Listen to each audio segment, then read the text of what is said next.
The views and opinions expressed by tonight's guests and topic of discussion do not necessarily represent the official policy or position of S4, its hosts, syndicated carriers, or anyone associated with this broadcast.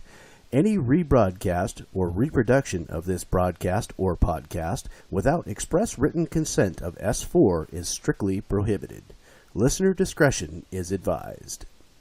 Because we don't understand how life formed, it is difficult to estimate this probability. The likelihood of a complex molecule like DNA being created by random collisions of atoms in a primordial ocean is fantastically small. In an infinite universe, it would happen in some places, but they would be very far apart. If we want to find advanced intelligent life, our best bet is to listen for radio signals.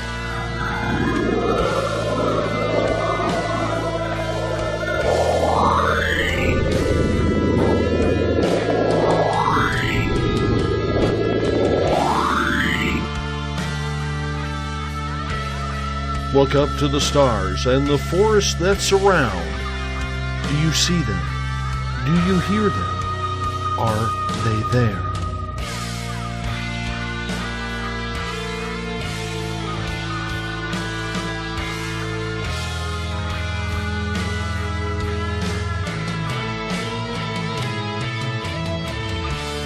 SpacedOutRadio.com presents S4 with Forest Moon Paranormal's Eric Cooper and friends. Also, take the time to join the Forest Moon Paranormal Facebook group.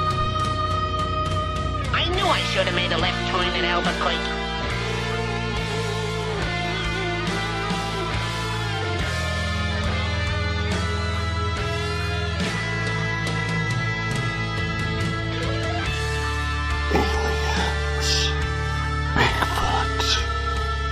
Conspiracy, Area 51, Dogman, Ghosts, Cover-Ups, UFOs.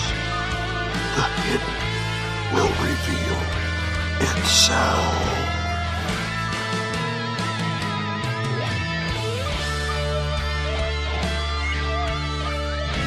That's one small step for man, one giant leap for mankind.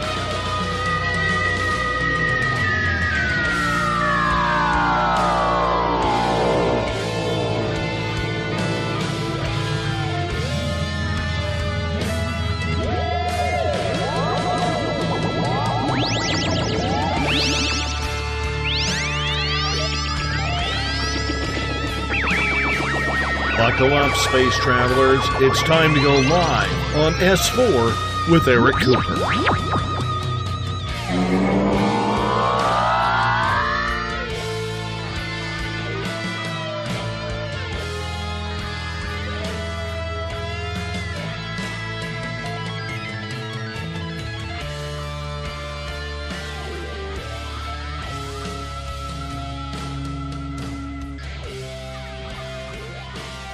Good evening, ladies and gentlemen, and welcome to S4 with Eric Cooper, broadcasting live from the beautiful mountains of Concrete, Washington.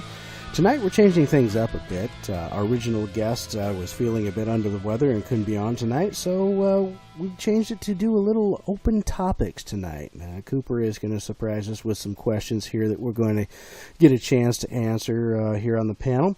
Tonight on our panel we have Eric Markham, our FMP scientist, R. Keith Andrews, astrologer and alien specialist for Forest Moon Paranormal, Donna Cunningham of the FMP Astral Team, Tessa Nicole Thomas Peterson of Four Corners Paranormal, myself, Corey Reese, and your host, Forest Moon Paranormal Zone, Mr. Eric Cooper. Hey, how's everyone doing tonight? And yeah, as usual, it is our concrete weather report. It is clear, cold, and I think spring's around the corner, and the mushrooms should be coming out. I can't wait. And yeah, I love shaking things up, and right at the last second I told Corey, you know what? No, we're not going to talk about alien ships and stuff, because I just like shaking things up. So, yeah, tonight we're doing a somewhat of a round table, but nobody else has questions. I have about 12. So that's going to fill up a couple hours and have some interesting answers and some interesting questions. So how's everyone doing tonight? Just great. Doing great. Doing good. A real good evening. How about you? Yeah. We're going to talk about zombies and all kinds of stuff. Yeah. You almost screwed up, haha. My first question tonight is shootings and terrorism are on the rise. So, what do y'all think? Is there a paranormal connection? Is it a conspiracy? What's behind all the crap that's going on? I mean, we actually had a bio threat that was sent to a military base about 3 or 4 days ago. Not sure, I only found, I had a connection that actually sent me the news story. Hasn't been a whole lot talked about it. And it was a white powder that was in envelopes and actually made soldiers sick. That's a bio threat. We have school shootings. It wasn't cocaine. It made people sick. No, I was referring to the fact that it came in baggies. Today they had the shooting at the veterans office. 3 women died as well as the shooter. And that was due to a veteran not getting the mental help and support that he needed, Right.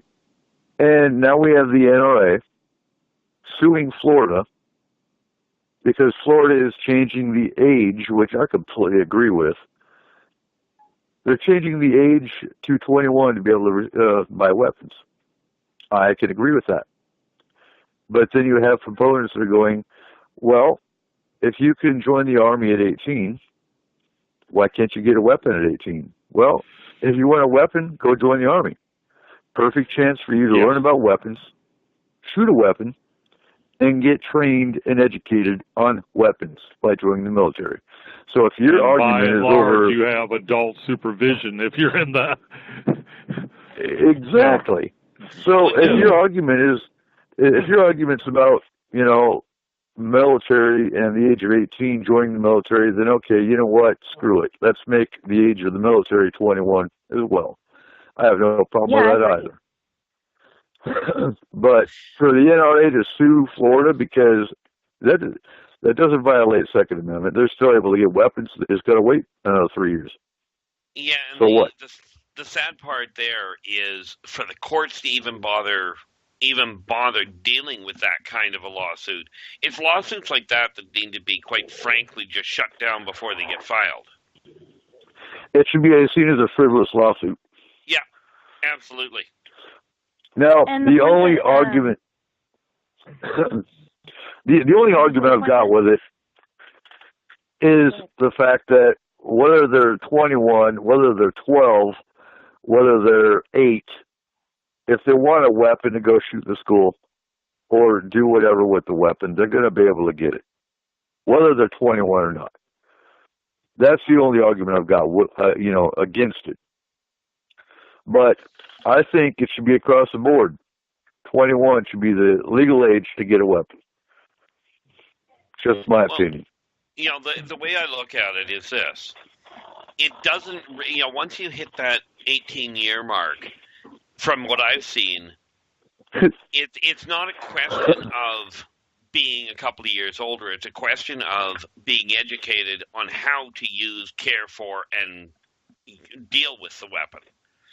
Whether you're 18 or whether you're 21, if you're not trained how to use it, then frankly there's a problem. Now, I agree with you on this one.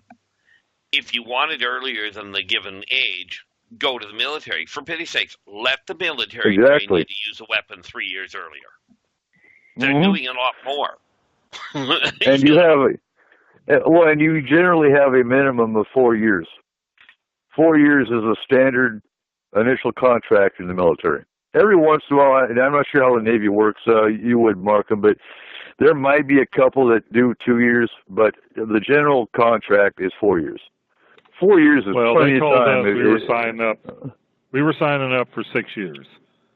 4 years active duty, 2 years reserve. There was variations, but by and large, you were in there for, you were going to be owned by Uncle Sam for 6 years per enlisted. Yep. Yeah, and there's nothing wrong with that. Yeah, but well, the only thing I don't like about raising the age to enlist to 21 is in a case like I was in. Had it not been for the military, I don't know what the hell I'd have done for 3 years, 4 years. I had no other.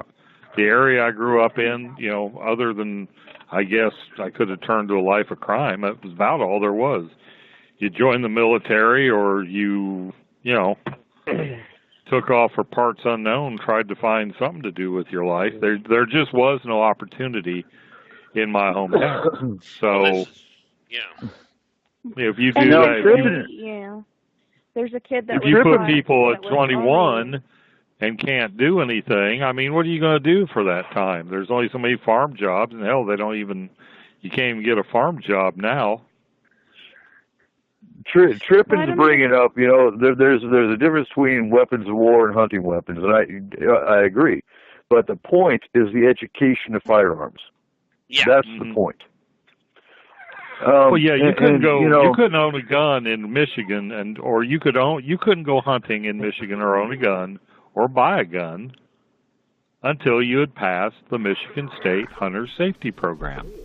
Exactly. As a hunter safety instructor, that's something that's probably one of the biggest issues is that, people want to jump out there and get guns, but they don't want to have the proper education behind getting it. And hunter safety, I mean, it's not just locked down to hunting, it's locked down to gun safety, period. Exactly. Right. Yeah. Well, one of the things I get, everybody, Second Amendment, right to bear arms. They stop there. They don't read the part about being a mature, organized, not just being a F-tard that can own a gun. There's a responsibility implied. Yes, you can be an armed populace, but this armed populace is supposed to have an above room temperature IQ, which is sadly missing in our society right now. Well, and it goes to maturity level too. So, back when the Second Amendment was written, you had 12-year-olds who were using muzzle loaders. You had 8-year-olds using muzzle loaders. Back then, it was common. Back then, kids were getting married at the age of 14. Kids, if there were, dying at the age of 20. Well, yeah, but the point is the maturity level of the kids back then when the Second Amendment was written versus the maturity level of the kids you see today. Oh, no. Hell no. Don't even bring the Second Amendment into it, because it doesn't even come close to when it was written, the way people act today. Some don't have the maturity because they don't have the discipline. Well, if we were to look at the maturity level, you'd be looking at people in their 50s at this point. Right. Agree. That's lucky.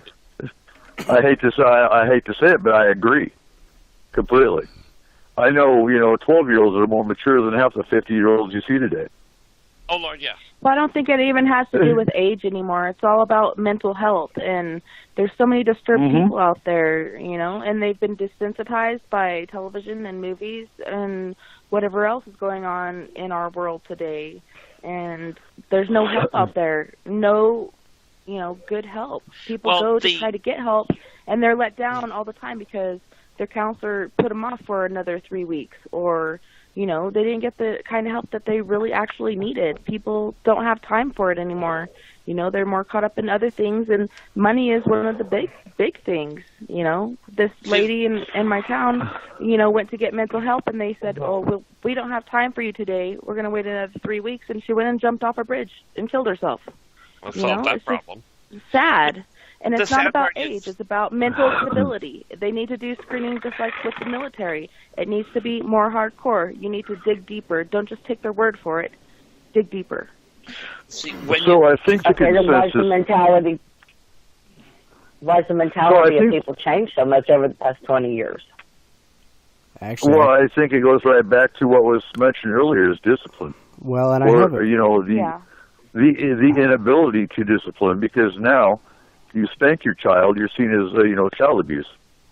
I have another Yeah, theory people on will- that too. People will see a clip and they'll say, "Oh, I'd whoop my kid's ass if he did that." Yeah, and then you'd be the villain because, oh, God forbid, Newsflash, people. That's why God put padding on a kid's ass so you could smack it without killing them, and Well, they need it.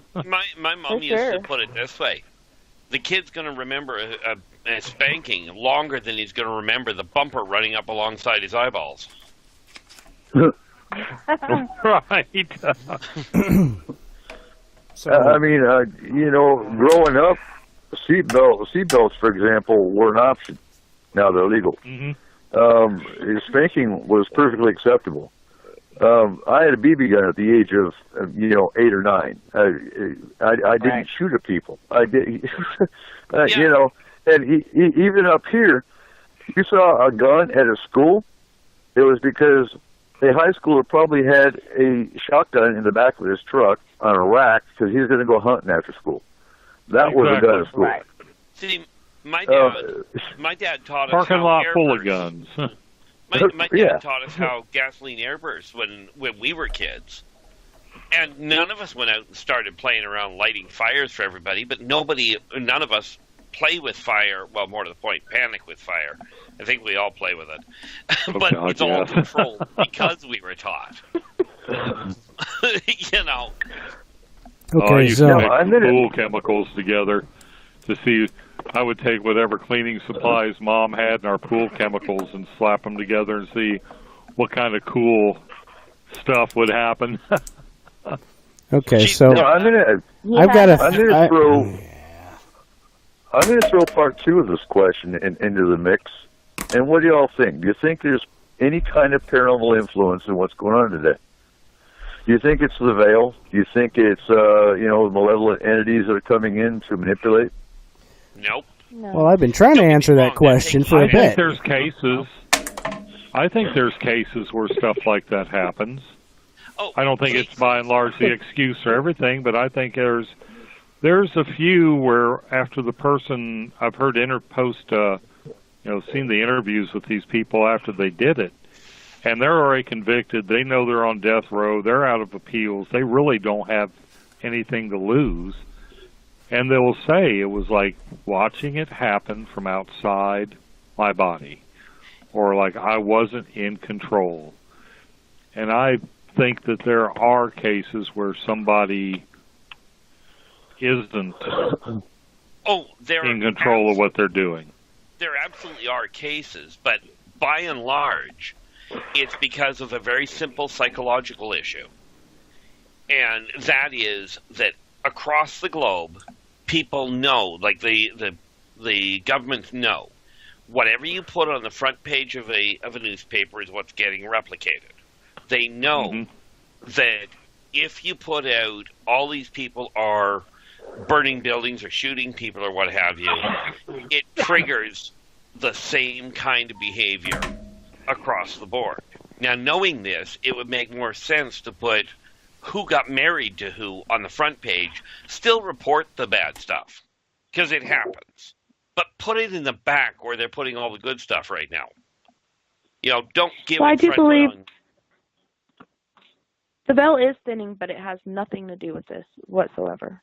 In all fairness, it's not thinning, but the strength of the people on this side is making it easier to punch through. The veil itself is still a very definitive veil, but there's more energy running it. So what about MK Ultra? Mind control. Do you think the government's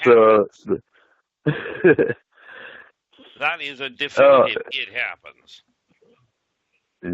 So what percentage of our violent crimes and terrorism do you think is mind control? Quite frankly, if it makes 5%, I'd be impressed. Don't get me wrong. The mind control garbage and the MyLabs are very real and very frightening. But the level of negativity, the level of violence that's coming out is, quite frankly, that's a societal downhill shift. I saw it happen before. and it's going right down the same pike. But my lab itself only accounts for a very small number of people that are actually being affected. Well, see, half these games that are out now, I mean, that's as much mind control in the minds of kids as anything else. Well, yeah, when the thing that they play with is nothing but violent, of course the outcome's going to end up being violent. And that part I'll absolutely agree with. So I'm going to throw probably about 20% of what we see today is between paranormal conspiracy, and the other 80%. I agree with Tessa in that, it's values, it's lack of respect, lack of responsibility, and just human nature going down the toilet. I remember a case, it's probably 2 years ago now, it might have been last year, of the veteran that was the first case that the FBI, I believe it was, actually blew him up. Do you guys remember that one? Yeah. Because he had shot cops. Well, when you dig deeper into things, the guy had written stuff on the wall. They wouldn't let you see that. Mm-hmm. Why did they have to blow up? Why did they have to blow him up? That raises red flags to me right there. The other thing that raises red flags, the other thing that raises big red flags to me is you're talking about an Afghanistani veteran who the news sources were sitting there pointing at him saying, well, this veteran was known to have gone and he went to a civilian school for tactical assault. I'm sorry, but a veteran isn't going to go to a civilian school for tactical assault and have to attack. We're trained that in the military. Yeah. So you're blowing smoke and using him as a patsy, because as I recall with that particular news story, those were sniper shots. This guy wasn't a sniper; he was infantry. And no, so you take the mind control, you take the conspiracy side of things, and again, I say 20% of what we're seeing today is probably conspiracy or mind control and paranormal. The other 80% is agreed values, lack of respect, lack of discipline, and here you go. It has nothing to do to me with politics, because you got the same politics on both sides. Well, exactly. Because the first thing people love to say is, those damn snowflakes, those liberals. No. You know what? The conservatives are just as bad. It's not one side's any better than the other. They're both the same. It's the same pot. I'm so, in running the concrete group, there's no politics and there's no religion in the concrete group because of that fact. Because people like to get nasty. They like to sling mud anytime you bring up politics or religion. But moving on, next question. What's your feeling about zombies? So many movies about zombies. What do you think? Do you think they're real? A lot of them. Oh, sorry. You're referring to them. Do you think zombies are a bio threat? Do you think it's a biological a virus or a spore or something in the biological field that creates zombies? And I'm not talking about the zombies from Voodoo, the ones you saw in what's that movie? But what's your thoughts on zombies? Certain thing in the moss in Oregon that if it goes a certain direction would cause the zombie apocalypse, but I think it would be more of a man-made thing. Right. Well, quite frankly, it's a lot of it, technically in my eyes, isn't so much a bio threat, at least not a direct one, so much as it is what they're doing to the populace, and I'm talking quite literally on a global level, with the amount of chemical and the amount of poison that's being added to the food in the first place. Because that seems to be changing the chemistry, the chemical balance. Corey, you still with us? Yeah. What do you think about what do you think about zombies, Corey? I think they're zombies. Are you sure you're still with us? I tried to, get in on the last question like 5 times, and nobody let me talk, so I said, screw it. Whatever. I'll just let you guys roll with it. I'll be busy.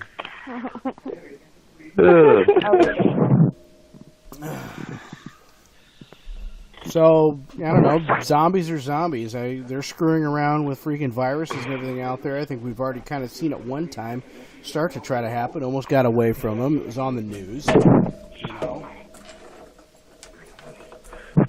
And, can it happen? Sure, you bet you it can happen.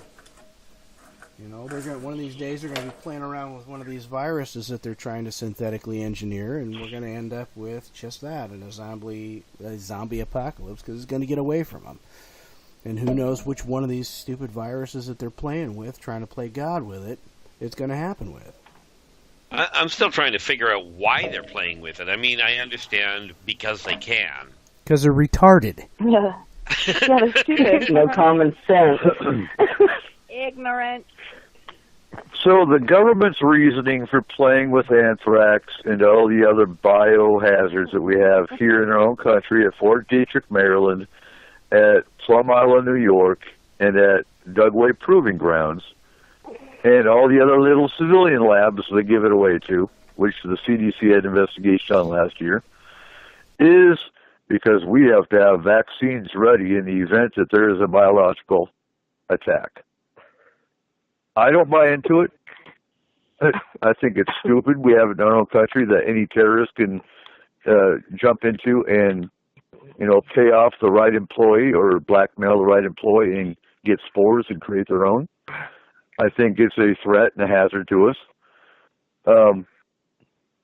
And can it create zombies? It very potentially could if they had, the Zika virus or any of the other crazy crap that they're playing with.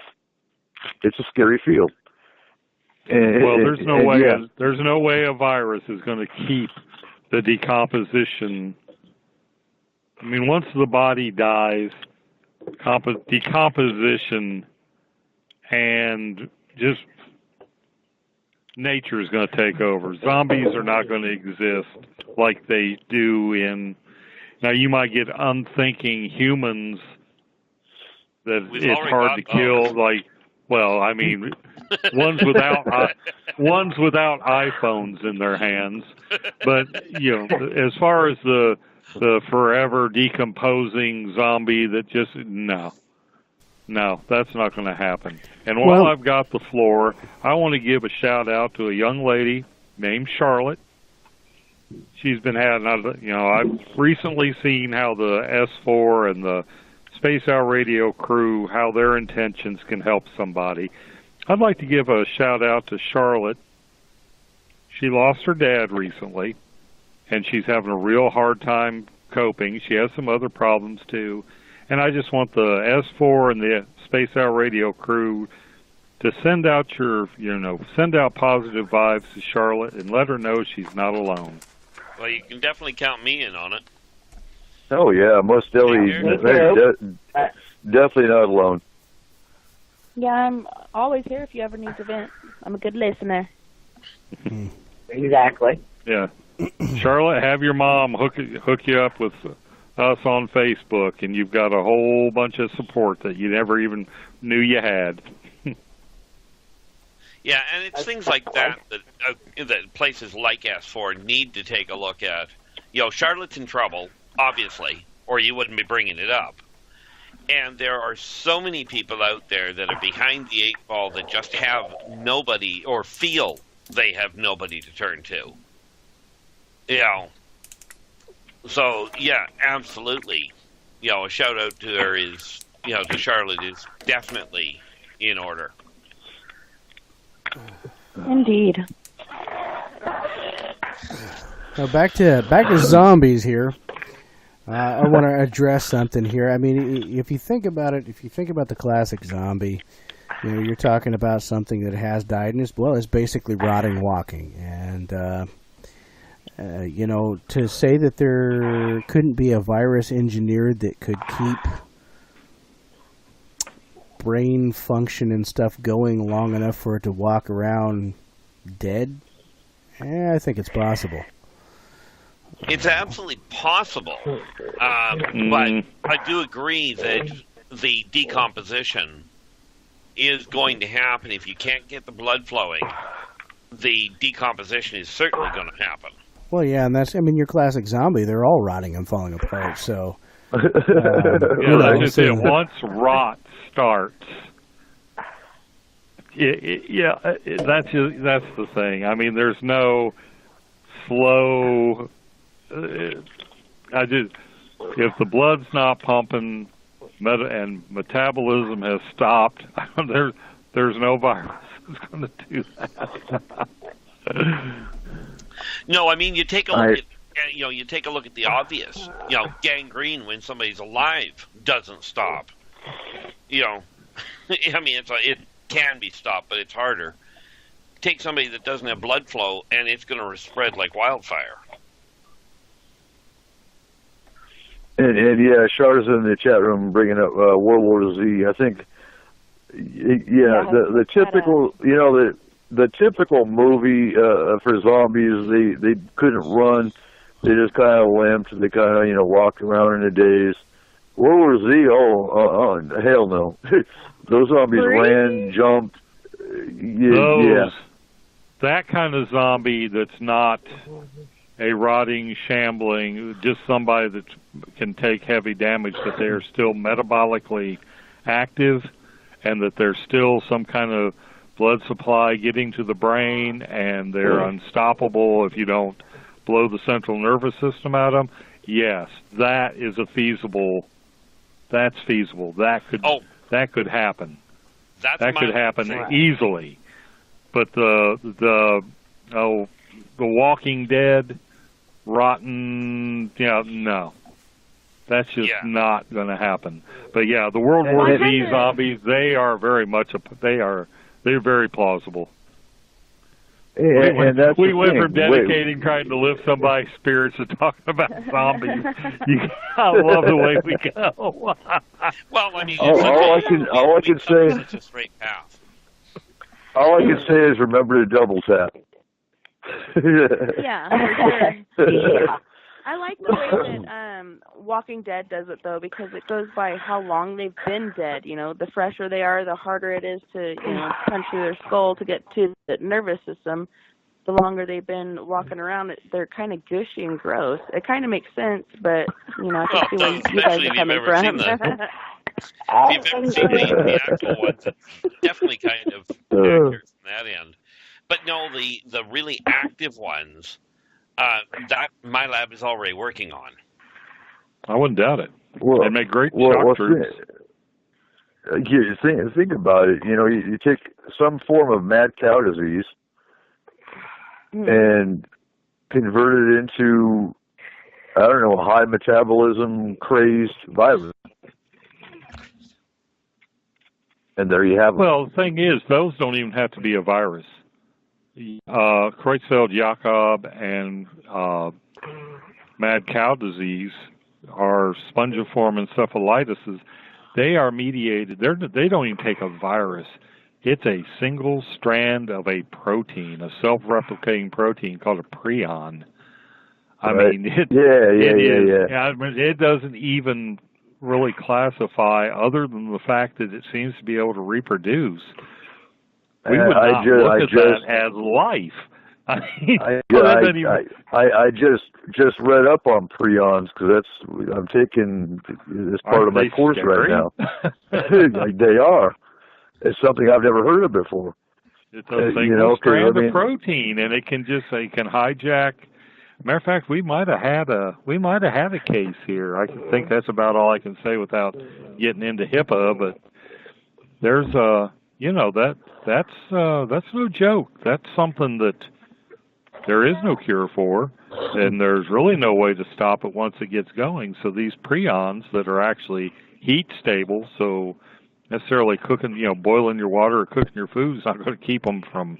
It's a protein. I mean, it's hard to, unless you incinerate something, you're not going to get rid of it. And if No. You could weaponize. If they haven't weaponized that, I can't believe it's not weaponized. Fort Detrick or somewhere has got to have that crap. They do. And I don't have my textbook in front of me, but you can't even incinerate prions. And now that the icebergs are melting and everything, they're saying there's all kinds of different viruses being released. I mean, who knows what could happen? Yeah, it's scary stuff, and I'm only on chapter 4 in the first week of this course of bioterror, and I have to do a 5-page paper on bioterror response. So yeah, this is a scary end of Homeland Security. But okay, so zombies. We've hit zombies. Anyone else want to add to it? When we hit them, did they? All right. The world. You got a friend. So the world is invaded by aliens. Picture Independence Day. Picture Independence Day as a scenario. And I know what your answer is, Keith, but would we win? And what would you do? Well, would we win? If they were interested in wiping the planet out, first of all, they wouldn't do it the way that they did it in Independence Day, and the fight would be over before we knew it started. Mm-hmm. Okay, because there wouldn't be a single... If they were actually trying to take the planet, number one, there wouldn't be a single thing of electronic functionality on the planet left, because they'd blanket the area with an EMP pulse, assuming they didn't want to kill everybody. Right. That'd be first and foremost. In answer to the other side of it, would I just turn over and say, okay, the aliens won? Not a prayer. But you have to go back to the first thing you do is, yes, the military would certainly be the military, or the your hillbillies, your rednecks are the people that you turn to, because they're the ones that will know how to fight, and then you go after the reclaiming the planet, if you will, would have to be done via guerrilla warfare. You're not going to beat them technologically. No. Bullets would work. Are we going to be able to, are we even going to be able to, I mean, our own army can just about, our own 21st century military, without the advanced weaponry of, if I'm assuming aliens are more advanced, the way they can scan for, enemy combatants with the drones, the IR, are we even going to be able to do a guerrilla action?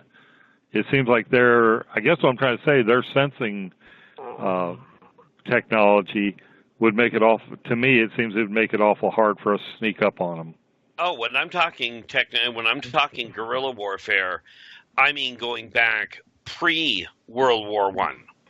Because they're geared for the technological side, and the one failure that the off-worlders on the whole have, the one thing that they're worried about is actually twofold. First, that mankind on the whole has the capacity to take a totally offset situation, take a completely illogical approach, and win.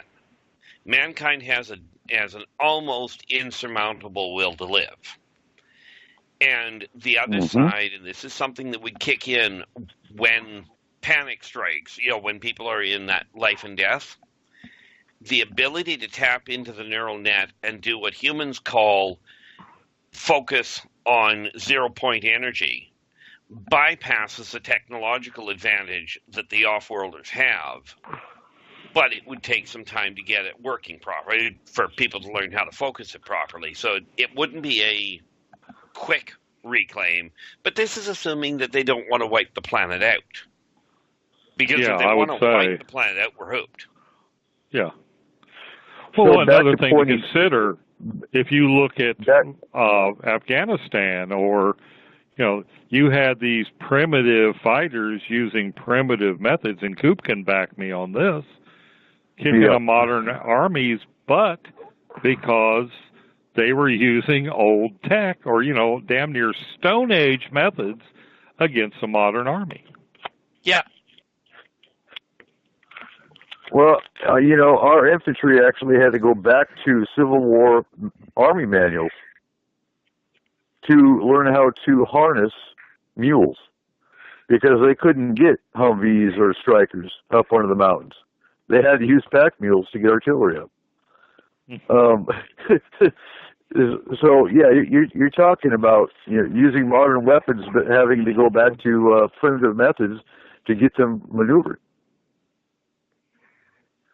So yeah, when you're talking taking on aliens, you're talking going back to pointy sticks and knives, swords, Yeah. that kind of thing. Joe Algeier will be right at home. Yeah, personally, I'm gonna go hide out in a cave in the mountains and wait for all the dust to blow over, and then I'm gonna come out and collect and regroup and try to persevere. I'm not gonna be the brave one out there trying to fight them off in the beginning, because there's no way we're gonna be able to withstand them and their weapon and technology. Well, that's just it. I mean, if they're trying to take the planet and they want to leave it intact, one EMP pulse and mankind is hooped on virtually every level in today's world, and this is where the rednecks and the hillbillies come in real convenient. That's why I get a kick Don't forget the hill betties. Well, yeah. Yeah. But I mean, that's the thing. I mean, Independence Day was a great show. Fabulous as far as action goes, and completely unrealistic as far as the outcome. Yeah. What about War of the Worlds? Like, that's freakier than Independence Day, if you ask me. Well, here's the thing. Okay, I've got an old style computer. Okay, there is no way that I'm aware of, and I'm not technologically based all that well anyway, but from my understanding, any computer 5 years old doesn't talk properly to the modern computers. Well, that's true. We're using hardline connection. They're using holographic interface. Okay, you can't jury rig something to work on a holograph. Look, and my thought is like this: is one of two things is going to happen if they decide to do that. They're either, and they ain't going to come onto the planet to do it. That's the thing that we always want to think about. That they're going to come onto the planet. And why? These are technically advanced beings, highly. If they've got ships out there that can travel long distances, that they're going to have weapons that are going to be beyond what we're thinking about. And the bottom line is that from my opinion of it is they're going to do it. They're going to do it from out of orbit, and they're going to do it one of two ways. They're either going to incinerate the planet and it's just going to be gone, or they're going to have some weapon that can just basically take out the life that's on the planet and leave the planet. Yeah, that's why I said if they're trying to wipe the mankind out, we're already gone. You just 5 minutes after they decide you're hooped. If they want the planet and they want the people alive, an EMP pulse that cuts right through the planet will shut down every technological advantage mankind has.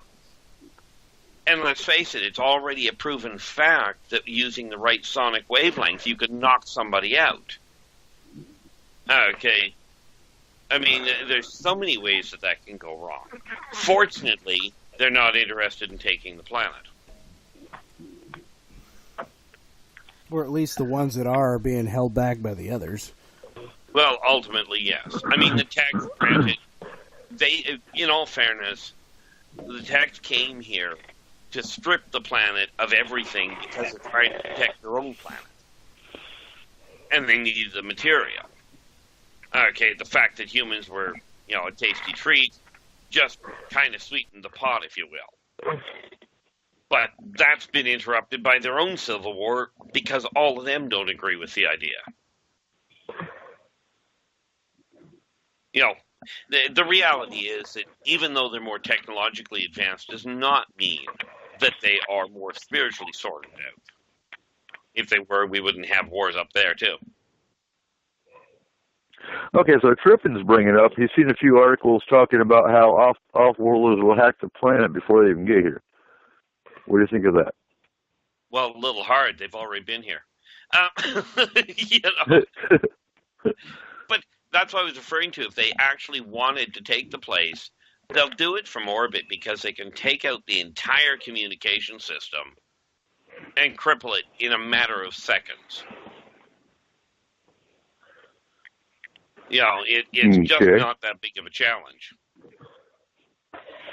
So, continuing on the aliens, next question, Native Americans were the first people on this continent. Do we think there's ever any alien interaction with the Native Americans? Absolutely. Most definitely. Absolutely. They have these Kachina dolls, and they have different shapes and, you know, clothing, etc. And they're basically, you know, what they see the aliens as. And so many people are buying them up and putting them in their houses. You know, this is native stuff, but it's actually native alien, you know, what they have experienced through their life and trying to keep the story alive. They have the Kachina dolls, and they're just replicas of the aliens that they've encountered. It's pretty interesting. Okay, real quick, getting to a question in the chat room. John wants to know, are the Teklex a part of the Draco Empire? And he asks that because, according to some, the Draco Empire consists of over different alien species, mostly reptilian. Are they part of it? No, they're actually part of the Galactic Consortium. But are they in contact with it, or is there some interaction? The answer is yes. But quite frankly, they're not disciplined enough for the Draco to bother utilizing them. Okay. Makes sense. Okay, so Native Americans. Now, I know there is a Native American tribe that was in, I believe it was Death Valley, California, that talked about the people in the caves. And there's actually a hollowed-out mountain where there was supposed to be an alien race that did interact with the tribes that were in California. What are you guys familiar with that? Absolutely. Number one, I wouldn't call it, I mean, they're alien as in they're not human, but they weren't off-worlders. They were ancient race. They came from inside. Okay. And I can't remember, you know, that, yeah. Our guest for tonight is one of the local, he's in one of the local tribes. He's one of the friends of our medium, and I'll be talking to him soon, and we'll be getting him into the show soon, so he can talk about tribal lore, which I look forward to that, because I love tribal lore, because there's so much, you know, people argue and bicker and fight over all these different theories and, you know, involving paranormal and supernatural. But my opinion, the ones that know the most are the Native Americans, because, you know, most of their lore comes from oral tradition, where any other lore that we know got burnt up in the Alexandrian library, or, you know, this library over here that destroyed all the ancient texts, and oral tradition is passed down through generations. Is, to me, one of the best. Absolutely agree with you there. So, you know, and you've got the Bigfoot legends with known as Hairy Man with the Native Americans. I know different tribes believe in the Dog Star, in the Sirius constellation. So, you know, I agree. There's no doubt that there is interaction. Anyone else? Well, how did the Dogon people, or Dagon or Dogon, how did the Dogon people, I'll just go with that one. I don't want to look it up. Know in their history that predates any kind of magnifying lenses, that there were additional stars in these people had a map of a star system that was 19th century before Western science found those stars. Something they had a jump on us somehow. And there are so many South American tribes that have these elaborate. One of them, it's almost like a reverse maypole. They the men of the tribe hang from these streamers, and the thing slowly unwinds. It's kind of like, and they get closer to the ground. And this whole ceremony is celebrating the sky gods who came to, in a modern context, it sounds like, I hate to sound like that idiot on TV, but it sounds like aliens. It really does. And in all fairness, it sounds like it from my standpoint, too. And just like and the that is pyramids and stuff that are built on, star maps, the Indians also built their ruins and, different buildings on those, like where this certain star will come through and the sun comes through this, like there's a sun house, there's all kinds of different houses just going off of star maps and, the solar system. It's pretty amazing. Yeah, and that is the Dogon tribe, and I believe they're in South Africa. Does that sound right, Markham? Yeah, I know they're somewhere in Africa. And, gazing at like Trippin said, there was no TV, so staring at the night sky was your entertainment. But these stars are beyond the resolution that a human eye, unless these people way back then had, eagle eyes, which, that's a possibility. They had much better visual acuity. They were beyond these stars that they had recorded were supposedly beyond the physical capability of the human eye to detect unaided. Mm-hmm. That's what made it so. Yeah. That's what made it so interesting when they found out, hey, these guys that live in the dirt and hunt with pointy sticks knew something hundreds of years before we did, maybe thousands. Yeah. And they have the there, but it's the Anasazi here, which was passed down to the Ute and the Navajo, which is passed down to us.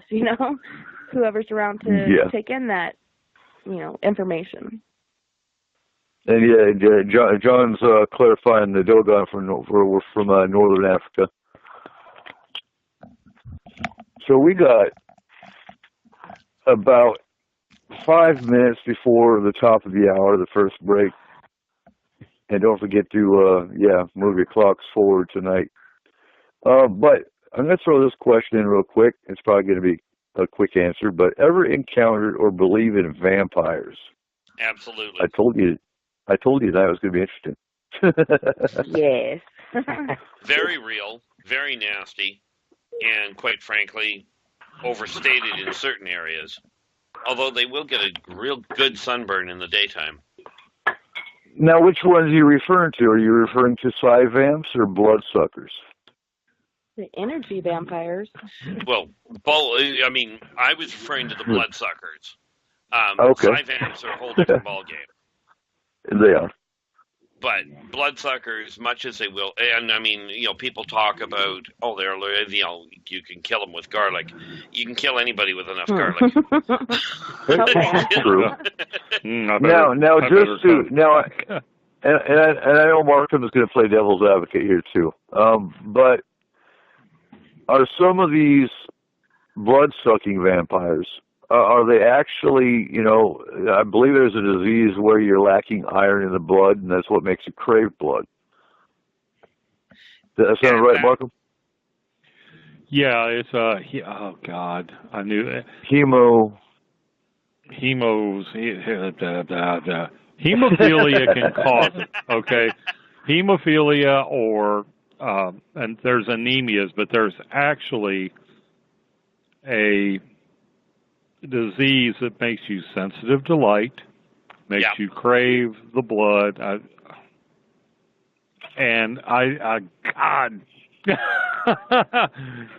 I'm gonna have to Google it. I can't remember it. You would think something that damned interesting would be stuck. Of all the crap I deal with in medical technology and have to know about, you would think that would stick in my head, but it doesn't. Hemochromatosis, maybe? I don't know. I'm gonna have to actually look that one up. Google it. But I absolutely agree that particular Terran illness, it's a genetic hiccup. That's still a human that just happens to have a problem. But the actual Shadow Walkers are a very real race. But they don't create other Shadow Walkers by biting somebody and, drooling on them. And they definitely don't sparkle. No. But but I will tell you, a stake through the heart will kill them. Of course, a stake through the heart it will kill anybody, but... Oh, yeah. The disease is called porphyria. Thank you. Say again? There's another one. It was porphyria I was thinking of. Mm-hmm. Okay, there's another one that has abnormal photosensitivity, too, and porphyria is one. I'm thinking there's one that's it's a really rare, crazy one. I'll look it up. But yeah, porphyria can cause all kind of weird. In fact, there's a movie called The Madness of King George about George the one that we broke away from. Mm-hmm. And they think based on eyewitness account, because they said his urine was a specific color and he'd have these bouts of insanity, that he had porphyria. Oh, that wasn't a bout of insanity. It was he had bouts of lucidity. Yeah, he had bouts of lucidity. That makes sense. Now, with these vampires, does it come with immortality and all these supernatural abilities? Brad Steiger just says they're parasitic beings. It's all that all this glamorized crap is Hollywood. That true vampires are just nasty, blood and life force sucking parasites. Well, not quite, but they aren't immortal. They do have a longer lifespan in most cases. As far as can they turn into vapor and this sort of thing, no. Do they turn into bats? No. Oh, come on. However, you're taking all the fun out of it. I know, but the good news is... Okay, they live forever, they burn with crosses, and they don't like garlic. Well, you throw enough wooden crosses on them and light it, of course they'll burn with crosses. But no. Agreed. Are they stronger? The answer is absolutely yes. But you got to remember, these guys are hunters, and they don't exactly hunt with guns. So I think 30 Days of Night. Who's seen that one? You have. That one was awesome. That was an awesome movie. It involved vampire beings. Anyway, we're 3 minutes away, and we'll jump into the next topic after the hour. So go ahead and take us into break, Corey. Yeah, I'm going to do that here. When we come back from break, we will continue our open topics tonight. Tonight on our panel, we have Eric Markham, our F&P scientist, R. Keith Andrews, astrologer and alien specialist, Donna Cunningham of the F&P Astral team, Tessa Nicole Thomas Peterson of Four Corners Paranormal, myself, Corey Reese, and Eric Cooper of Forest Moon Paranormal. Join us every Saturday night at midnight Pacific Standard Time. You can find us on Spreaker.com, SpacedOutRadio.com, and The Fringe FM. Check out Spaced Out Radio with Dave Scott Monday through Friday, Spaced Out Weekend with Joe Roop on Saturdays, and Elizabeth Anglin and Cosmic Passport on Sundays, all at 9 p.m. Pacific Standard Time. Also check out the Fringe FM with shows like Lighting the Void with Joe Roop and a plethora of other good shows. Ladies and gentlemen, we will be right back. Hi there, this is Dave Scott from Spaced Out Radio, and I want you to come on a nightly journey. Starting at 9 p.m. Pacific, midnight Eastern, every Monday through Friday, you can come hang out with me and the other space travelers. We have it all from Carl the Alien bouncing on by to those misfit gnomes causing havoc. It's 3 hours of fun and entertainment on those topics the mainstream really doesn't want to touch. Come get all paranormal with us at spacedoutradio.com, and together, my friends, along with our resident guitar god Bumblefoot, we own the night. Become more intimate and interactive with Spaced Out Radio. Join our Space Travelers Club with your new membership. For $5 a month, we'll provide you with special access to the website, monthly prize draws from books to psychic readings, along with monthly newsletter, private interviews, and more. Sign up today to be part of Spaced Out Radio's experience. Looking for a place to advertise at a very reasonable cost? Look no further than Spaced Out Radio. SpacedOutRadio.com has an advertising tab that you can click to check out our daily, weekly, and monthly packages to play on the radio, or our website including social media. From commercial spots to banners, we have it all. Check out our competitive pricing today. This is Eric Markham, news editor for the Spaced Out Radio's The Encounter Online. We have put together a great team of writers and journalists from all over the world to bring you top-quality paranormal stories, from alien encounters to the latest conspiracies. You won't find any of that fake news here. True stories and top-notch reporting as we look to bring these experiences to the mainstream. The Encounter Online, only at spacedoutradio.com. Do you want to know the truth? Do UFOs exist? Are aliens real? Are the governments hiding the biggest secret in history? We're UFO seekers, and we're on a hunt for the truth. Subscribe to our YouTube channel and follow along with us as we journey across the United States, visiting UFO hotspots and alien hotspots, trying to document the UFO phenomenon. Catch us on Spaced Out Radio every third Monday of the month as we discuss Area 51, UFOs, and more. And also, don't forget to subscribe to us on YouTube.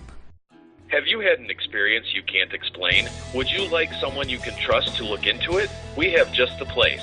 The SOR Sightlines Report is the place for you to find answers. Whether it's Bigfoot, UFOs, Dogman, ghosts, aliens, or anything strange, the Sightlines Report will get you connected with one of our expert researchers to find out what's going on. All of your personal information is kept 100% confidential. The SOR Sightlines Report, a place for you to find the answers you need. Only at spacedoutradio.com. Welcome to Spaced Out Saturdays with me, Dave Cruz from Beyond the Strange.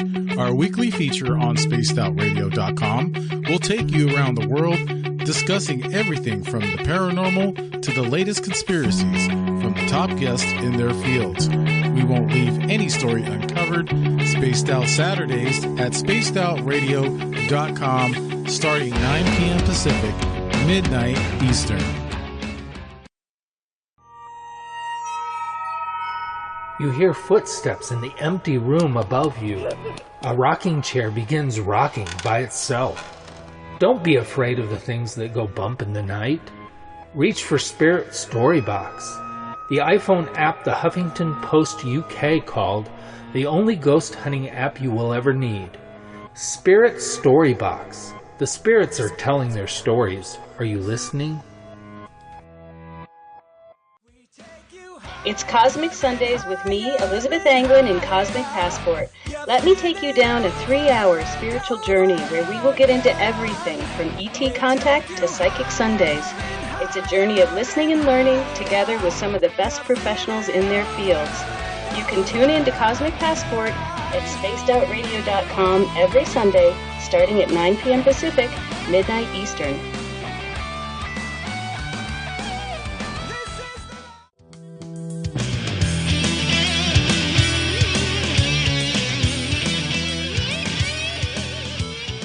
The views and opinions expressed on tonight's show by tonight's hosts and guests are not necessarily those of Spaced Out Radio, Spaced Out Saturdays, Spaced Out Sundays, or SpacedOutRadio.com. Listener discretion is advised. And now back for hour number 2, we have Corey Ruiz, Eric Cooper from Forest Moon Paranormal, and S4. You can find Forest Moon Paranormal on Facebook. And for more information on S4, visit spacedoutradio.com. And now, here's Eric Cooper and Corey Ruiz.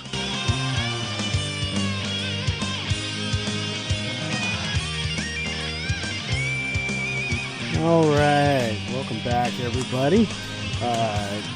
If you're just joining us tonight, here we are doing open topics tonight, since we had to change a few things up. Tonight on our panel, we have Eric Markham, R. Keith Andrews, Donna Cunningham, and Tessa Nicole Thomas Peterson. Welcome back, everybody. And thanks for having us, and welcome back to all the listeners as well. Oh, it's always a blast when we do this show. So our next topic. Have you ever seen, wait for it, a werewolf? Or do you believe in them? And I'm not talking about Dogman, because you have these cryptozoologists that talk about Dogman. They talk about the canine creature. Have you ever actually or believe in a werewolf? And I'm talking about the ones you kill them and it turns into a human. An actual were. So basically a chimera. What's your opinion? An actual lycanthrope, huh? Yeah. And not the ones that live in forts. You had to go there, didn't you? You want to research them? Well, I just think it's a folk. I think it's just a folk tale that has come up through.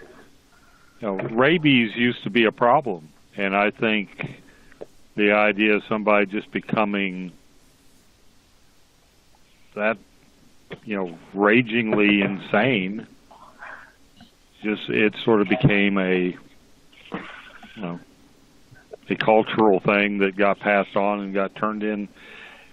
I say that, and then I think of the Rougarou down in Louisiana, and it's kind of hard to discount that. So, as far as a human being that can change into a werewolf, I think we're talking, if anything, skinwalkers. Yeah. Okay, they're like a Native American skinwalker. So Narkette is bringing up, would you consider a Wendigo a lichen? No, Wendigo is completely different. That's a different it's a different culture that come up with that. Plus, it's a hunger. Wendigo, the classic Wendigo is something that is never satisfied, is always hungry, and has gone to the extent that it gnaws on its own body. A Wendigo has eaten flesh off its arms. It has no lips around it because it's chewed its own, as much of its lips as could fit in its mouth has been, it's a ravenous hunger demon type thing, or a possession. So it's a different tradition altogether than the werewolf. Yeah, see, there are races that are bipedal wolfen, and various other animal base, but that are metabolically alter man to wolf. No, not that I've come across. Now, on the flip side of that, if you take somebody, you drive them off the deep end, you leave them in the woods for a while, they're going to look a bit shaggy. And it's proven fact the moon will throw them off. What about chimeras? Well, those do exist. That's basically what we're Chimera's talking about. a little bit different. They're kind of a... No, a chimera doesn't change physical shape. A chimera just has two different sets of DNA inside the same system. Yeah, it does have it's just kind of a mix of it. Well, it's the ultimate in split personality, because they literally they will change personality, but they don't physically alter their shape. Now, it wouldn't be a surprise with the added metabolic modification. It certainly wouldn't be a shock to find a chimera that is a little more hirsute than normal, than a normal person. But they don't alter their shape from their original form. They just go nuts. Mm-hmm. Okay, anyone else want to hit werewolves? I'd love to, but they bite so bad. Sorry. I moved from Arkansas to Washington, then Colorado, and we moved to Cortez, Colorado, which is right there where Sleeping Ute Mountain is. And I remember when we pulled in, I was like, Uncle Bill, what's a Navajo? But it's Navajo. Anyways, at a trailer I was living at off of County Road G, right at the base of Sleeping Ute Mountain, I would go outside to smoke because I don't smoke in my house. It stinks. I have since quit smoking. But outside of the rim of the light of my porch light, you could see glowing eyes just sitting there. And, like, they were so numerous, I couldn't even count all of them. Like, I just threw my cigarette down and went back in the house with a quickness because I've heard stories growing up there about skinwalkers, and I don't know, it's a very interesting thing. Some of them are skinwalkers because maybe their mother died in birth, and so being that they took a life, not intentionally, but they still did, it gave them that right to walk the skin. But others that are darker have done it by taking lives, intentionally. There's been cases where, these coyote/wolf-looking creatures were running faster or as fast as a car would travel. It was called in. They cornered them, and then they didn't even arrest them because they didn't break the law. Like, they were the dog form, and then by the time they cornered them with all the lights on them, they were human form. But they didn't break the law. All they were doing was practicing their religion. And it was a man and a woman. And it's very interesting, like, that magic does exist and that they can take the form of an animal or whatever life they have taken. Like, I've seen different forms of skinwalker. The scariest one was a morbidly tall, blonde lady. Her arms were extended, like, past her knees, and her stomach, she looked like she had eaten a man. I've seen that form of skinwalker, and then I've heard stories from other people where they were like werewolves and trying to punch through the side of the van that they were driving, and there were actually imprints of their paws in the van where they had tried to break in to it. Like, it's crazy. I do believe that these things exist. I'm not sure exactly what they are, if they are skinwalker or dogman or jackal. Maybe there's different variations, but it is a very interesting topic, and it'd be nice if we could get to the bottom of it. Something we'll have to look into, and definitely something we'll have to hit when we have our Native American lore show. For sure. Well, it's hard to get a Native American to talk about it because they feel that if you speak about that, right, you give it power. If you even bring up the name, it will come after you. Exactly, and there's cases where that's happened, or supposedly happened. Right. Yeah, and they're even afraid to speak the name of the dead. They figure if they've died, just let them rest in peace. I like to speak of my relatives fondly, even though they have died. Like, I like to keep their memory alive because I believe, as a paranormal investigator, nobody wants to be forgotten. And that's what a lot of the hoopla is with these spirits. Like, they've been forgotten. Nobody knows who they are, and they're trying to share their story and find some sort of peace, Mm-hmm. All right, switching topics. Doing a 180 here. Where did Atlantis go? What do you believe in Atlantis? Was it real? And where is it today? Well, yes, it was real. Where it went was off planet. What you look at the Bimini Islands is the support structure that they had it mounted to, much like when you've got a shuttle that takes off, the stand that they put, same idea. Mm-hmm. And when it left, much as they were planning on leaving anyway, it left by accident. There was actually an accident on board that launched it. Ahead of schedule. And quite frankly, wiped out everybody on the dock, but also killed a lot of the Atlanteans. They weren't prepared for it to take off the way it was supposed to. Or the way it did is more to the point. Agreed. I know it did go up. It's not here. Where is it? Right about now? That's an excellent question. It's not in orbit at this moment. Quite frankly, I actually met the guy that built the system. Well, I was there when it left. This is one of the reasons why I know. But it actually headed back home. It was only supposed to be. Well, they came here because they were trying to make a stable contact, but the problem was that they didn't want to release the technology they had to the people at the time.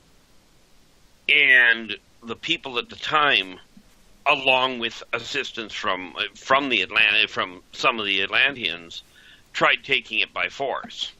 Net result, Atlantis took off. This is why they can't find the thing.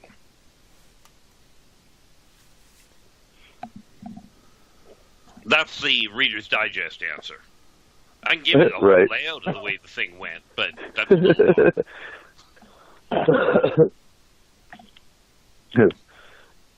Okay, anyone else? Anyone else want to add to Atlantis? I don't know. On Atlantis. Go ahead, Corey. I agree with him. I don't think it's on the planet anymore. A lot of people think that it sunk and went to the bottom of the ocean, stuff like that, and everybody's looked in all different types of places. They've even said that they thought it went down the Marianas Trench, but I don't think it's even on planet anymore. I think it's gone. Something else went down the Marianas Trench, if that's a consolation. Well, I think, Watch once The we Abyss. reach yeah, that's an awesome movie. I love it. Yeah, it is. But once we reach a certain, point of enlightenment, they were so enlightened. They had all this technology, flying vehicles, so many things like they didn't want for anything. But then you get to this nuclear thing. Why do we always go back to that? There's proof that there's been nuclear things happening here, not only here but on Mars. Why do we keep going back to nuclear power? I know it may be a part of, traveling from Stargate to Stargate or universe to universe, but it's a stepping stone. Nuclear power is not a good system, but it is, in order to understand fusion, and especially to understand the electron drive, nuclear power is a viable stepping stone to understand it. Kind of like basic math is very necessary before you get into advanced physics. I think you got to learn to split the atom before you can. Just like a lot of the esoteric. The Anasazi reach a certain point of enlightenment, and then the Atlanteans reach a certain point of enlightenment, and they're taken off the Earth because their mission is done. I wonder about that, because with the Anasazi, the anthropologists will say they overutilized the resources and they left, or that some South American tribe came and took them all as captives. But there's still, they found food left behind. It's like these people were going about their day-to-day lives and disappeared in the middle, like if the rapture had come. And the reason I don't think it's a matter of a conquering tribe coming, the conquering tribe's not going to leave food behind. They traveled to get there. They're going to come there for food. Yeah, they're not going to waste resources. Well, that's just it. The way they disappeared, that was if you will, it was a forced exodus, but it wasn't. It was a forced. I think the best way to put it is very much in military terms when you're in the middle of lunch or middle of a meal and you get told, we're being hit, we got to go now. Everything gets dropped. You know, and essentially, that's what happened. You know, I don't feel. Yeah, but then the conquering people tend to come. You know, they loot what there is in the city.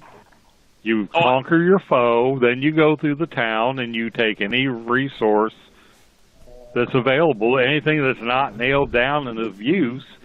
And, you know, even back then, even a prehistoric army traveled on its stomach. Yeah, they're not going to leave food and stuff behind. But this wasn't done by somebody coming in and kidnapping them. This was their own people saying, we got to go and we've already got the food supply. Drop what you've got. We're out of here.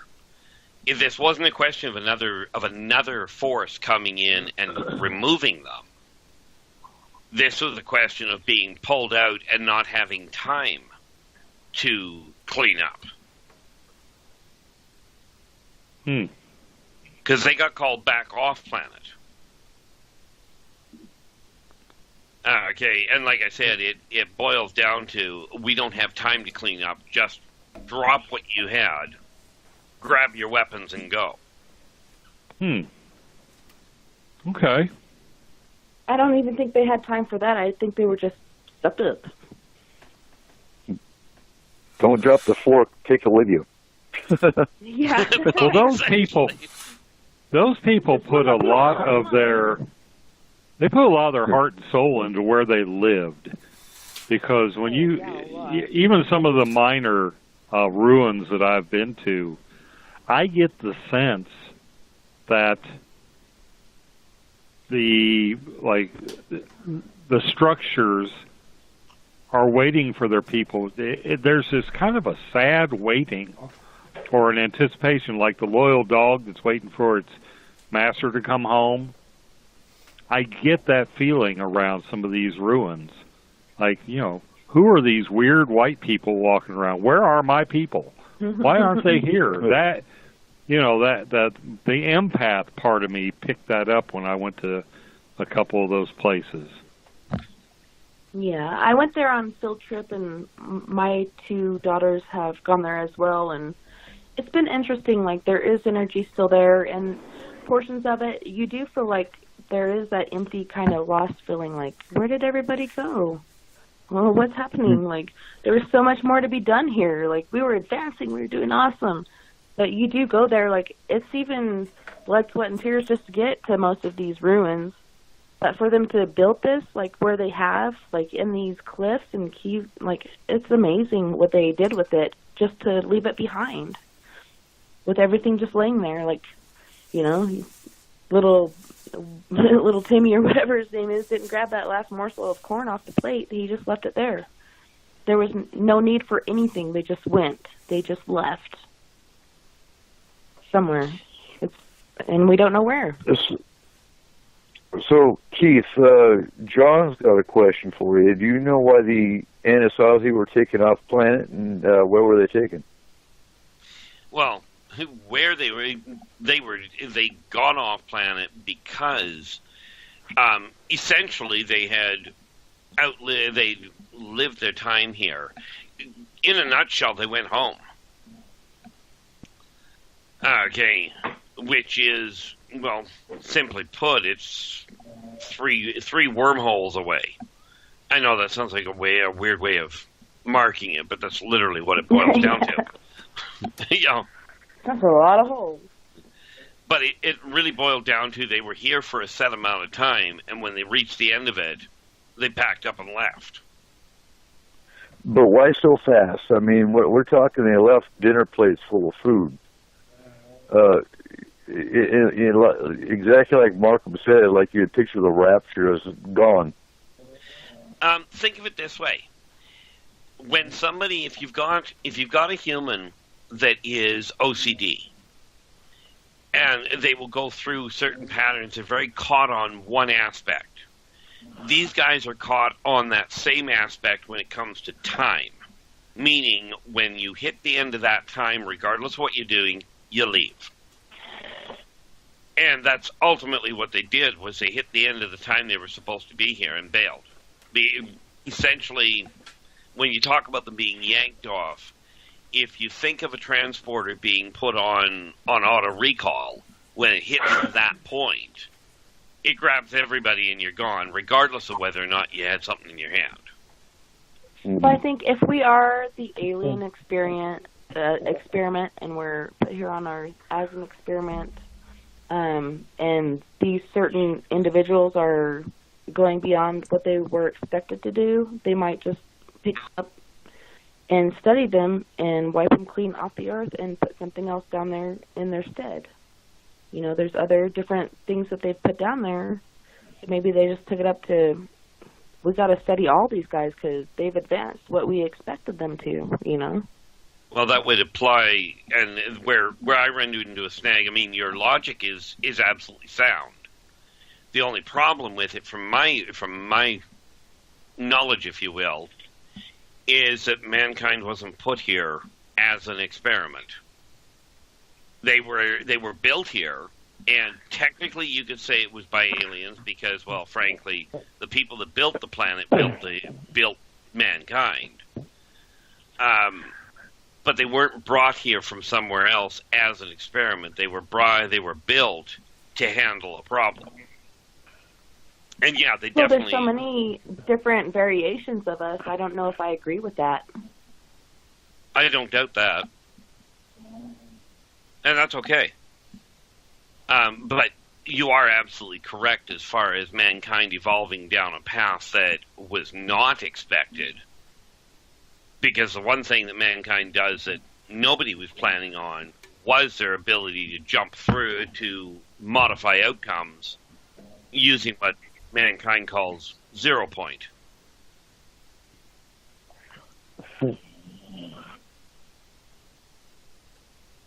Okay. Moving along. What's your view or opinion on the difference between gods and aliens? You look back in history, and some of the descriptions you hear, as far as, you know, you got the Anunnaki, that they were seen as gods that from heaven came. Personally, the Anunnaki weren't alien; they were actual gods. They were Sumerian. But what's your opinion, or what's your view on the difference between gods and aliens?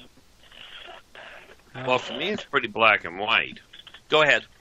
Back in the day, I think it was more of semantics than anything. Mm-hmm. Now, I'm sure that there is a bit more of an actual separation. And I think I'll let Keith kind of jump here on this one.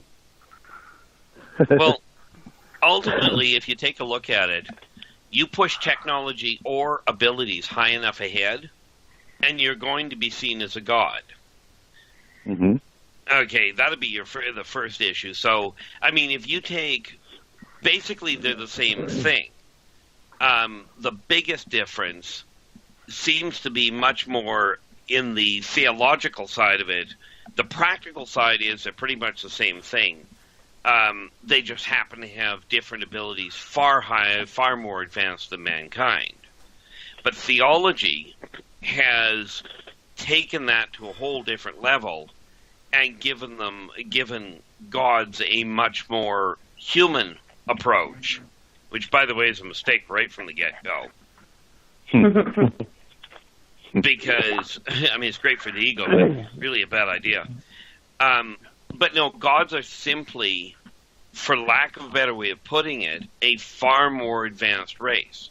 My question has never been, does God exist? It's more an issue of, he's not the top of the totem pole.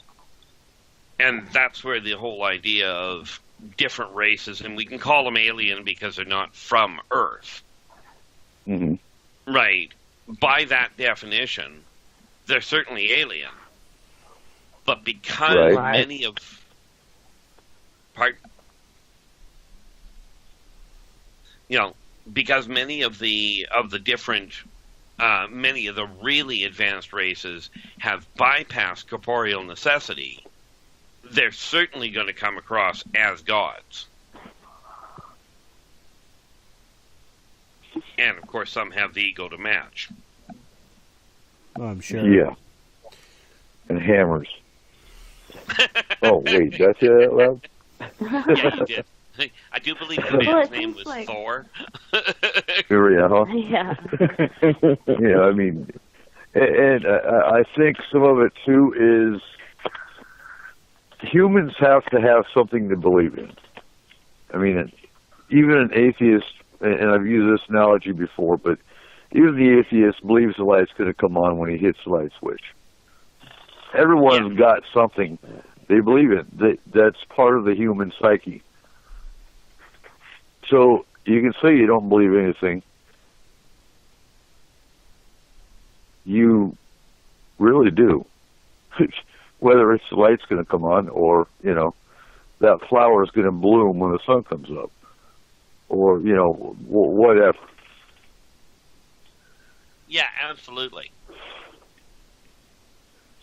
Well, the way I feel about the gods, when it first started out, it was a panel, and they all, have their own prestige, their own place. This one is the goddess or goddess of hunting, or the goddess of growth and love, and, so on and so forth. And then it's kind of like a, American Idol. Maybe it's a universal idol thing going on, and they get rid of this and this and that, and then they have the battles in the air, which we see in artwork throughout history. You see the aliens in battle, this and this and that. Who's to say that the gods in Greek history aren't real, that they didn't exist? They're huger, bigger than human or mortal life, bigger than we've ever known them, and that's where the giants came from, because they mated with us. But, I mean, wouldn't you think that's different alien origins competing against each other to try to take over this earth and what's on it? I mean, it's so vast, and I mean, it's pretty interesting to think about. I mean, there's so many ways you can go with it. I think there's God with a big G that is the ultimate creator, the spiritual spark in all of us, that, sort of a top of the totem pole force. Well, yeah. But then there's gods. There's, beyond that even. I think the God that you can describe and put into terms is not the true God. What is the supreme being or the supreme creator is beyond description of any race. It's beyond, because of what it is. But then I think you have God, little g, that are maybe highly ascended, highly evolved races or species that, what do you do for entertainment when you're that advanced? You'll find a tribe of talking monkeys.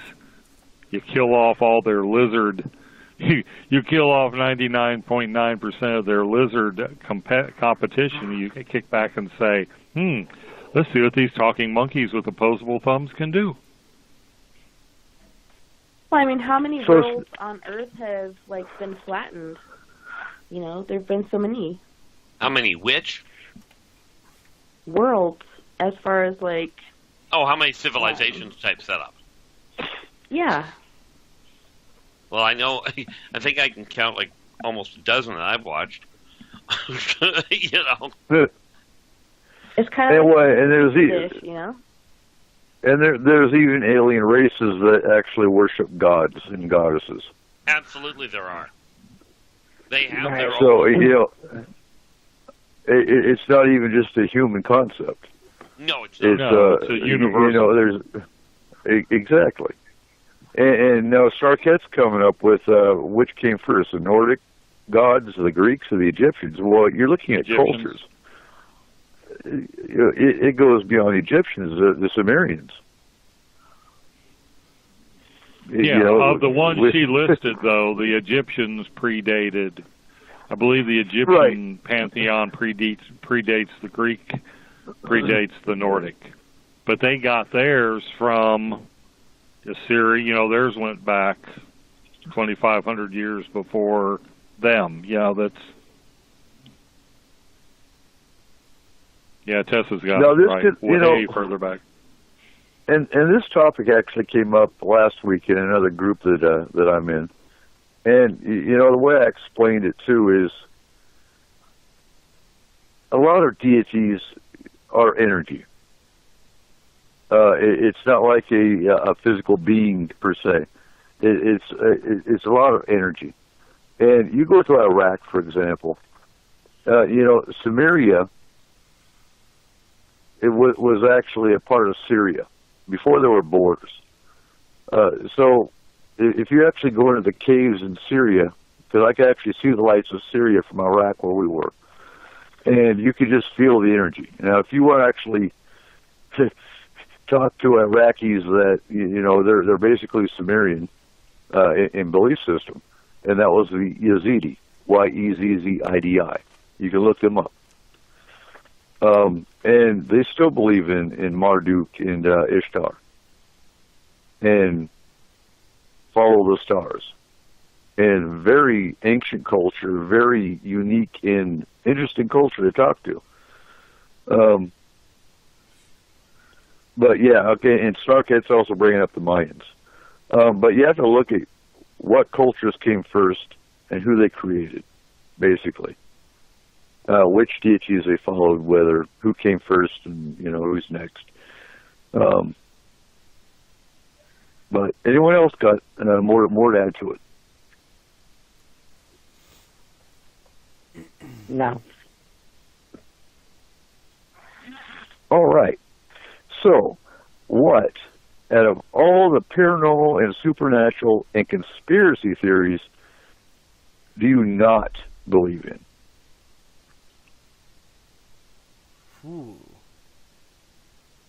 How? I'm gonna throw mine out there. That's the flat Earth theory. I absolutely do not believe in.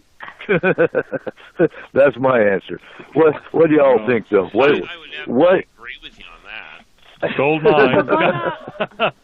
Going on that one, like I read this thing the other day, and I was talking about different dimensions and how we've traveled through time, and maybe we originally started off as a one dimension, so the flat Earth prospect could be imagined, in my mind at least, and then we go to the second dimension, and then we progress to the third, and now, you know, there's evidence of the fourth dimension. I mean, it's pretty interesting to think, you know, back in the day, it used to be a flat Earth, but now it's four-dimensional. How far back, though? I mean, even the fossil record shows at least three dimensions, so if it's a two-dimensional world, would our fossils not be two-dimensional? Yeah, but the flat Earth is still a three-dimensional place. They're just saying it isn't round. And I love their analogy of the dinner plate. That's about the stupidest analogy I think I've ever seen. The guy had a third grade education. But showing the flat Earth because it has a dinner plate and he dropped water on it. And see how it pools? That made the ocean. No. Dude, go back to school. Yeah. Get a much better understanding on how gravity works. Right. So Dave's in the chat room. He weighed in on his theory that he hates the most and does not believe in, and that's false flag school shootings. I'm with him on that one. Yeah. Don't believe in that, because when kids die, that's not. Yeah. No. Not funny. Not at all. Something to joke about. Nope. No. Not even. So we got flat Earth theories. We got the false flag school shootings. Anyone else got something they absolutely do not believe in? Yeah. Well, Christianity. What's that? Well. That's religion. We're not going to talk about religion. You asked. Conspiracy theories, paranormal, and well, I guess religion kind of falls under supernatural. Duh. From my standpoint, see, I believe in Christianity because, well, it's there. However, reverse time travel, as in physically traveling back in time to be able to affect the past, no. Being able to travel back in time to look at the past, absolutely, but not to change it. Agreed, because if we had that capability, then you would see things changing all the time. Well, and if somebody went back and killed Hitler, for example, you would see a lot of perceptions changing. You would see a lot of history changing. Yeah, and destroying monuments doesn't change history. Here's my theory on reverse time travel. So the reason, and I agree with our Keith on this one here, that you can't travel back in time, especially physically, is because my theory upon it is that everything that we look at today has made up of the same atoms and molecules that were part of something in a different time period. So a rock today may have been a dog 50 years ago, or part of it. Okay. Mm-hmm. So to be able to travel back in time physically, you would literally have to rip apart the present at the atomic level to reconstruct that period at which you were trying to go to in reverse time. Just to ultimately correct. Now, traveling forward in time can very definitely be done. It's just there's no record of you over that period that you've moved forward, and you can't come back to report what you found. Well, that would just suck. Why? I just wonder. I have to pass on that. So that means I can't go back. I can't go to tomorrow to look at the lotto numbers to come back today to add them into the card. Damn it. Exactly. You can go forward to look at the lotto numbers, but it might be a little late for you at that point. Right. Oh. So you go ahead. can look back and see what the lotto numbers were for all the good that does you. No, it wouldn't do you a damn bit of good. Well, I just wonder, why would anyone create time travel if you can't go back? Mankind is always shoulda, woulda, coulda. Like, if I could have done this, maybe this would have been different. That's the only logical reason to create a time machine, is to go back in time and change something, not to go forward and be like, what's going to happen? No, that's not what it's about. It's about going back in history and fixing shit or stuff that you messed up before. There is another reason for working towards time travel, but you got to be a little twisted for it. It boils down to, you break the law here, you jump ahead 50 years, everybody that was around when you broke the law isn't there anymore, you got off scot-free. Yeah, but wouldn't you be sucking if you jumped ahead 50 years and the Earth wasn't here anymore? Absolutely. I didn't say it was a good idea, but it is a viable reason. But going back doesn't work. Ultimately, it boils down to the past is written essentially in concrete. No, you cannot redesign concrete. Sorry, not in the past. Yeah, you can. Plants do it all the time. Trees and different other plants grow through concrete. Give me a freaking break. Don't try to give me that BS. Come back with something better. I'm referring to time itself. You can't recreate. Is the problem. Okay. It's kind of like the old saying, you can't undo that which you've done, you can't unthink that which you've thought, and you can't unsee that which you've seen. Although it would be nice to forget some of it. I think the other conspiracy theory that drives me nuts is, the government's coming to take your weapons away. No, it really isn't. And if it was, all the guns in the world that you have in your house that you have stockpiled, wouldn't do you a darn bit of good because you'd be outgunned and outmanned. And you can only shoot one gun at a time. So Because they're not going to come in and ask. If they really wanted them, they wouldn't come in and ask. No. And they would come in with a platoon with heavy weaponry. Oh, yeah. And I mean, and drone. Where people keep saying, well, they don't know I've got them. The government knows exactly how many weapons everybody has. Mm-hmm. There is no doubt there at all. They just don't bother collecting. Yeah. It drives me nuts. Oh, don't blame your mental state on that. Oh, I'm sorry. Did I say that out loud? People drive me nuts. Huh. Any more theories? Any more paranormal, supernatural? You do not believe in? No, I think that pretty much sums it up from my standpoint.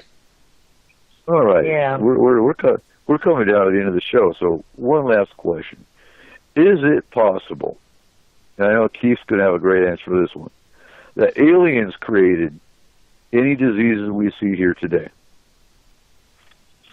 Oh, yeah. Considering you said possible, the answer is yes. However, have they turned around and actually created poisons and toxins to poison mankind? No. Mankind's been doing a fine job of that. They just need to sit back and watch what man did to itself. Right. Agreed. But so you look at, we've talked about Chupacabra and some of the alien pets that have gotten released on Earth before. And with any pets, they have fleas, they have, diseases, that kind of thing. Absolutely.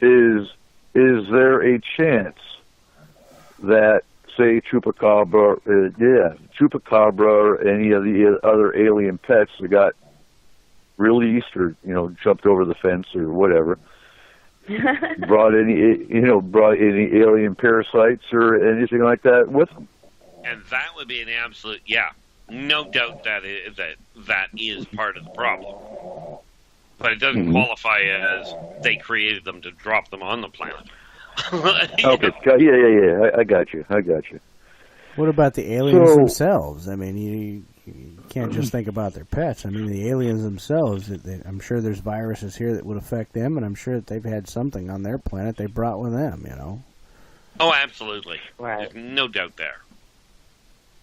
Well, they have controlled speed and everything. When they come into our system, they don't burn up in the atmosphere like comets or asteroids or anything else would. So they're not going to burn off any sort of virus that they brought back from their planet or any other planet they visited. It's going to come into our atmosphere, but then at the same time you have, the ice melting, whatever else has been put in there through history and time where, our own diseases or diseases from outwardly structures come in. There's different stuff being spread all over the place, and I do believe that aliens bring their own special cocktail to this Earth. Oh yeah, absolutely. And I know of one. And I think it was not a virus, but there's some sort of a parasite, a microbe that will both withstand the pressure of space, as in no oxygen, what have you, and the inside of a volcano. Okay, where they've tried to destroy the thing and they haven't been able to kill it. Now, Markham, this is Trippin's bringing up. Aren't they fighting microbes on the ISS?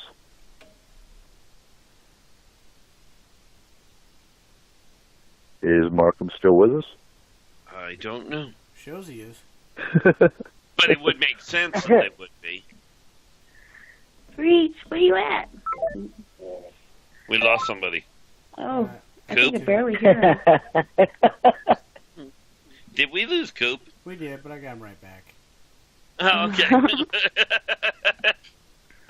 Had to happen. It always does. Well, I mean, it's not S4 if we don't. At least once a show. So, Sandra's sitting here, flus scare me, but not enough to get a flu shot. Now, flu is one of those, or influenza, is actually one of those mysteries, because every time, every year they talk about, you got to get your flu shot, but it never works. Well, of course not. They're using last year's strain. Right. But, even the influenza, or even the flu virus changes. Well, yeah. Did that come from aliens? Or did that come from the government? No, that came from Mother Nature. And she's much better at it than aliens or the government. Oh, agreed. The funny thing there is, there's an old saying that goes, if you want to give God a laugh, just tell him your plans. Trying to gauge what Mother Nature is going to do with a virus is tantamount to the same idea. Good luck.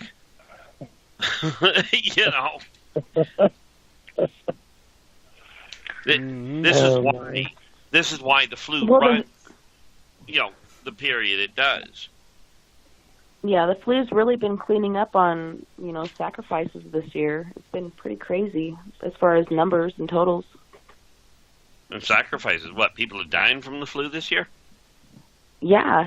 Not just young and old, but people in between. Like, everybody is dying, not just the young and old. But they're like, if you're, below this age, or if you're above this age, you really need to get your flu shot. But it's healthy people in every age in between just dying from it. Well, I got it. Not as bad as the Spanish flu, but pretty bad. Well, I got it. It's been a bad flu year. I haven't tried this time. Yeah, that's a method of demise that I haven't actually tried out this lifetime. Yeah, I've known a few people this year that flu actually turned into pneumonia on them in a big old hurry. I mean, ended up in the hospital, and probably were lucky that they got in the hospital and stuff when they did, because it probably would have killed them. These are people that generally don't get, sick like that, and it's been a pretty bad flu season for sure. Or pretty good if you're on the side of the flu. I suppose. Right. Yeah. and they even came out and admitted that we don't have the flu shot that even affects the strain for this year. So so they I noticed they weren't as pushy about getting the flu shot as they usually are. Well, at least but it wasn't. Everybody. It was a bad year for flu. But we'll leave you alone. Right. So we're going to close tonight with the last question I've got, actually, and that's who is Bigfoot?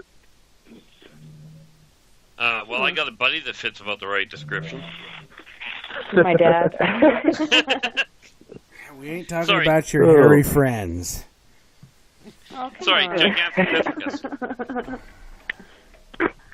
I'm so good at hide and seek. Yeah. No, frankly, you're looking at Gigantopithecus. One step before Neanderthal. But don't you think he's supernatural? No, but I do feel that their abilities, are so far ahead of the game as far as natural goes that man has not been able to track him down, as it were. I mean, I guess you could call it supernatural in the same way that many of the animals that are out there can disappear and man can never see them, just doesn't see them. I mean, let's face it, you take a look at these guys are in the woods, and they know the woods like the back of their hand, literally. But if you think about it, the elephant, that's a big animal, but it took them years to find even one skeleton. Okay. This is one of those things that, it's strange, and you could qualify it, But are they an off-worlder? Are they a multi-dimensional or a different dimensional creature? No. Okay, so here's why I'm going to disagree with the Gigantopithecus theory. And I'm going to do it on a scientific physiological aspect.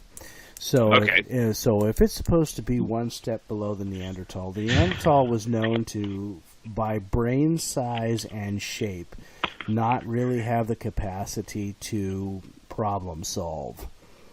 Not like humans. Now, right. Bigfoot has shown with all the different things it has done that it does have that ability, that it has the ability to problem solve quite well.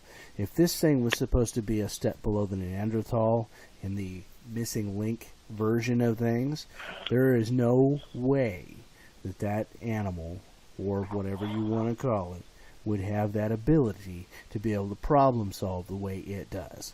And has except proven one glitch. Except one little glitch. We are talking about thousands of years of evolution, and much as physiologically they are still the same size, it doesn't mean their brain hasn't grown. Possibly. But we're also talking skull shape and brain shape, and that's the big physiological characteristic that you're looking at, especially when you were looking at Neanderthal, which, by the way, Neanderthal never was able to advance itself along to be able to survive. I could not argue with you, or I could not agree with you more on that. Well, it's not so much they didn't survive; they assimilated. I mean, their genes are within our genome.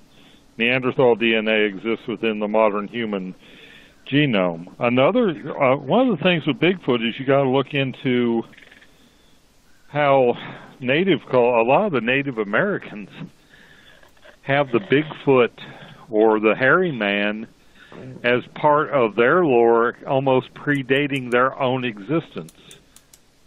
That he was here before we were. Which kind of makes it sound like it's something from another, and in a lot of cases, he had the power to make decisions that affected mankind. So it's not like we co-evolved with this thing. It was there first, and it was like an overseer of our culture. Yeah, and I believe there again, that kind of lands toward the off-world interpretation. Right. Well, unless you go with the other side of that, which is no question as far as they were here before the Indians were, before the natives were. But if they evolved here, because there was a lot that rose and fell over the centuries, and if you look at it from the standpoint of, yes, they got here first, but instead of following in the road of going into a civilization, they stayed on the natural path.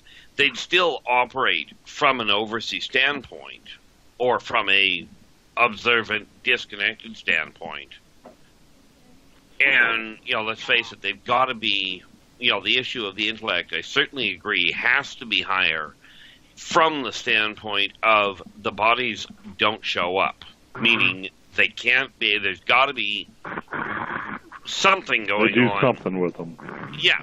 Well, I believe they still exist. That's why there's still sightings. There's new video of them, and somebody's like, "Hey, do you see the Bigfoot like trying to blend into the trees?" No, I don't see one. I see multiple. A father, a mother, and a child in there. Like, I see multiple. I don't see just that one.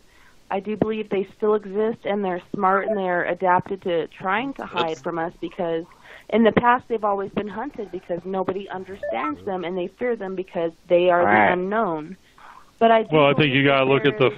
I think you got to look at the fact that if you find a fossil of Gigantopithecus, it's not buried. It's just this dead ape that was laying there on the ground got fossilized. If you find Neanderthals, they're buried. They're buried. There's a funerary rite that has been. So I don't,